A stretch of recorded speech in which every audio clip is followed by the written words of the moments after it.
traders, as always, I'm looking forward to sharing my top ideas for the upcoming week, as well as my precise entry and exit target points. So, just before I share my top ideas for the upcoming week, as you may have noticed from the last several weeks, my watch list, my ideas have been very isolated to individual names and outlier scenarios rather than depending on the overall market's direction. And that's because I'm sticking to what is working for me.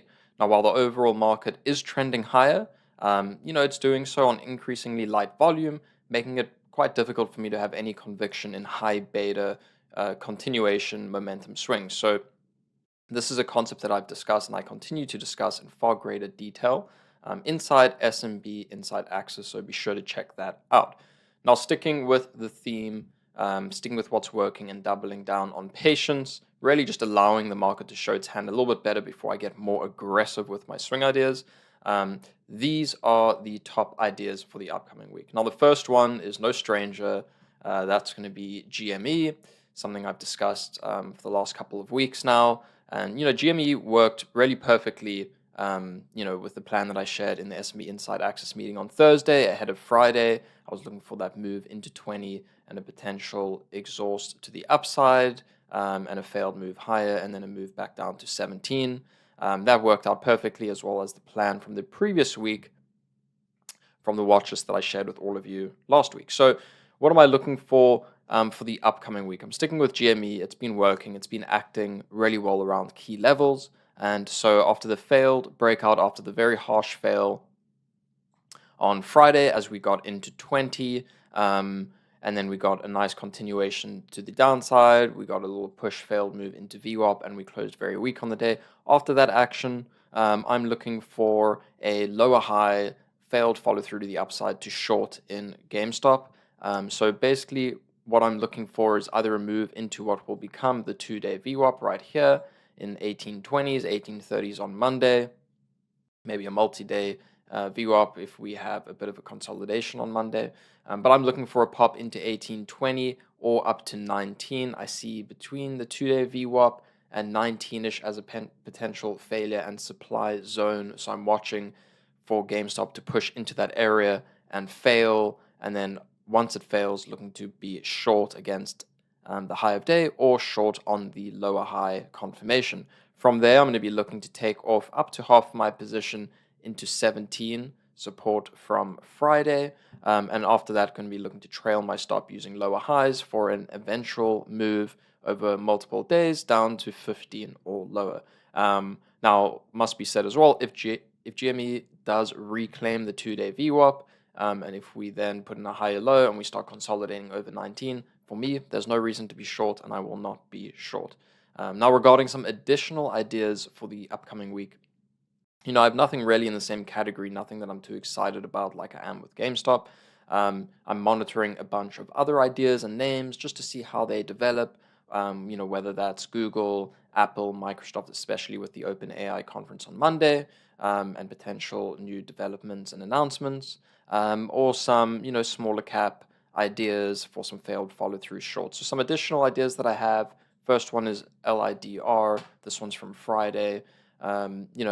Very nice move on Friday to the upside. I think there was opportunity both directions. It was a nice squeezer into the end of the day. Got rid of some stubborn shorts. So for me, ideally on Monday or Tuesday, I'm looking for a bit of a failed move to the downside, ideally a short trap, which would give it enough juice, hopefully, to get back towards 3 and this potential failure zone. If we get a push into 3, we get a fail, that's where I'll look to be short for a move back down to $2.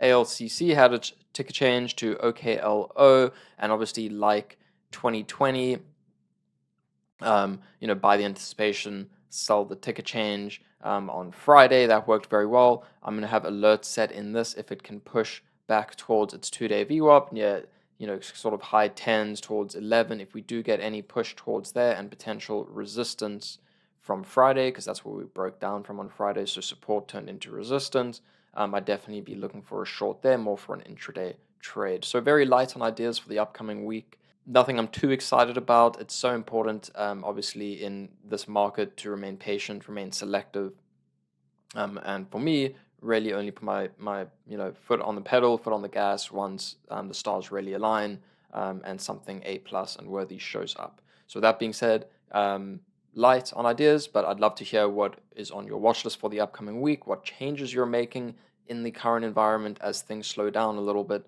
I'd love to hear, so drop it in the comments, and I will see you all next week.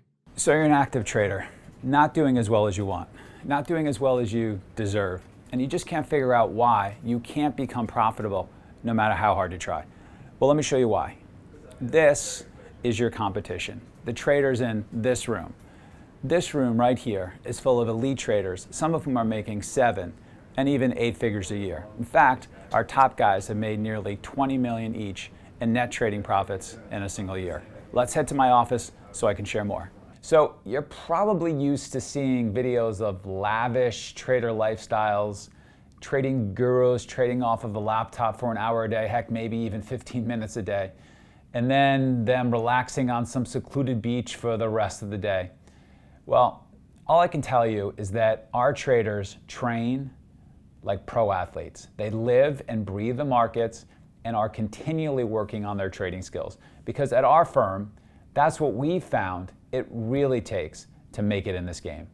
I'm Mike Bellafiore, co-founder and managing partner of SMB Capital, one of the world's top proprietary trading firms located in Midtown Manhattan.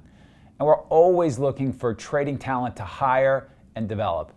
And not just to trade in-house on our desk, but also to trade from their own home, entirely using our firm's capital. And we have numerous traders doing just that, allowing them to make upwards of 7 figures trading the firm's capital without risking their own money. But to even get a shot at something like that, you need to have the right training. That's why we're doing a new free online presentation in which we share how you can get an interview with SMB to become an in-house or remote trader, trading firm capital without risking yours and gaining access to all of our firm's coaching and resources. And the best part, you don't have to be a profitable trader yet. In fact, we prefer to mold profitable traders with our methods and our techniques.